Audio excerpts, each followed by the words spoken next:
My name is Judy Leunes, capital L-E, capital U-N-E-S. I am a TDW member and have been for a long time. And I also serve on the Texas Democratic Party Congressional District 10. So what I like best about Progress Texas is I served on the SDC with Kathleen, and then I found her again in Progress Texas. I am also a donor of Progress Texas. So I really believe in what you all are doing, and I think Kathleen's wonderful.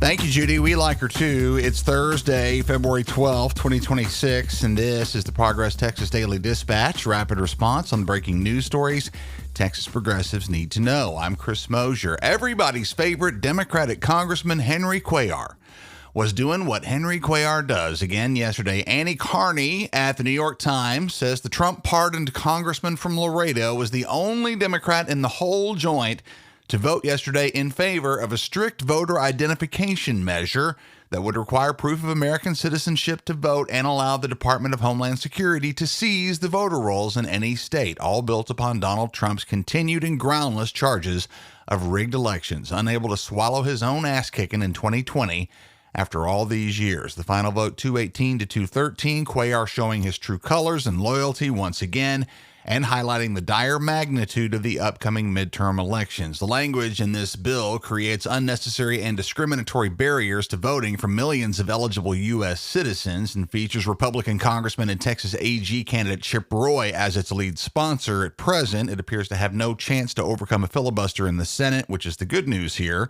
And, of course, that part about voter rolls, well, ours in Texas have already been handed over to Donald Trump by Governor Greg Abbott. So what the hell happened in El Paso with the aerospace shutdown thing yesterday? Well, a day later, it still kind of depends on who you ask. As of about 7 last night, PBS was saying the Trump administration, including Secretary of Transportation Sean Duffy, were blaming Mexican drug cartels flying drones in the area. But multiple news organizations were saying the closure was triggered by the Pentagon testing a new anti-drone defense system without giving the FAA enough time to assess its danger to commercial flights. PBS had former U.S. Department of Homeland Security Assistant Secretary Juliette Kayyem on. She served in that role under the Obama administration. She theorizes that tests of high-energy laser technology being done at nearby Fort Bliss may have been done outside of proper coordination with the FAA, who may have overreacted with a sweeping shutdown of commercial airspace. Kayyem says, quote, "There's been a little bit of a fight between DOD and the FAA about communication and clarity. It's a fight that needs to get resolved. The FAA, stuck with this new technology near a major airport, basically made the sweeping decision. They should have told the White House. They should have told the Department of Defense. They just simply didn't know what the Defense Department's plans were in terms of testing. And you don't mess around with commercial aviation space. Maybe the FAA did this to get people's attention, which they did," unquote. A slightly different story from the Texas Tribune, who say the Defense Department has been operating unmanned aircraft, including their own drones, against drug cartel operations from a base near El Paso's airport without sharing information with the FAA. In addition to the Fort Bliss laser story, actual damage here: 14 canceled and 13 delayed flights at El Paso International Airport. Mayor Renard Johnson saying a lot of surgical equipment destined for city hospitals didn't show up, and an unspecified number of medical evacuation flights were forced to divert to Las Cruces, New Mexico, more than 40 miles away. Congresswoman Veronica Escobar is throwing cold water on the Trump line about the Defense Department locked in battle with Mexican cartel drones, adding that, quote, "The information coming from the administration does not add up. The amount of misinformation being spread, including by the White House, is alarming and unhelpful." El Pasoans were rightfully alarmed by how the federal government carried all of this out. To be clear, this was the result of incompetence at the highest levels of the administration, unquote. One theory floating around yesterday, that the Pentagon had shot down a party balloon after mistaking it for a hostile drone, is not mentioned here by either PBS or the Texas Tribune. I asked Progress Texas board member John Cotter, who's a veteran pilot, what he thinks of this mess. He says, quote, "As an Airbus captain flying folks around the U.S., we must have trust in the FAA and the information they share. The way that this entire situation was handled, with little transparency, uncertainty in their message, and apparent randomness of the flight restrictions, does not instill confidence in the FAA system. Chaos might be well and good for a reality TV show, but it doesn't belong in our skies," unquote. The way we see it, this is what happens when major federal agencies are led by loyalist lackeys instead of the best available experts, a problem that permeates the entire federal government right now.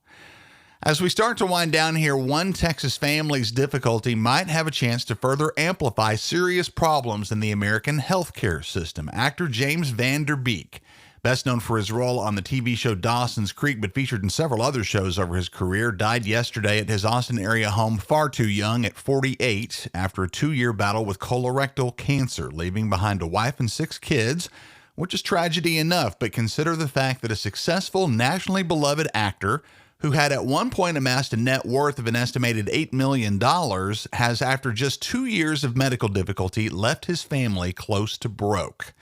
Van Der Beek late last year shared that the financial burden of his medical treatments had led him to auction off memorabilia from his career, including items from Varsity Blues and Dawson's Creek. And following his death yesterday, a GoFundMe campaign had been launched to support the family he leaves behind. Unfortunately, very commonly, the end-of-life experience for Americans at a moment when we'd all like to have calm and clarity and comfort with our loved ones in our final days is instead one in which the financial burden to be left behind on those loved ones is difficult for me to characterize as anything but completely wrong. The Van Der Beek family's experience, again a common one, exposes a harsh reality. Even professional success cannot shield a family in America from the financial toxicity of the American healthcare system. It highlights the inadequacy of private and employer-based insurance, where out-of-pocket maximums and uncovered treatments can still lead to bankruptcy.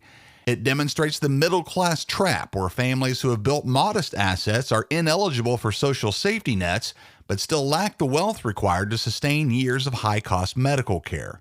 The fact that the family of an internationally beloved and successful actor has had to crowdfund their survival after his passing serves as a grim reminder of a for-profit system that treats life-saving care as a commodity rather than as a right. It's unacceptable, and it has to change. And that change starts with all of us, you and me, demanding it at the ballot box.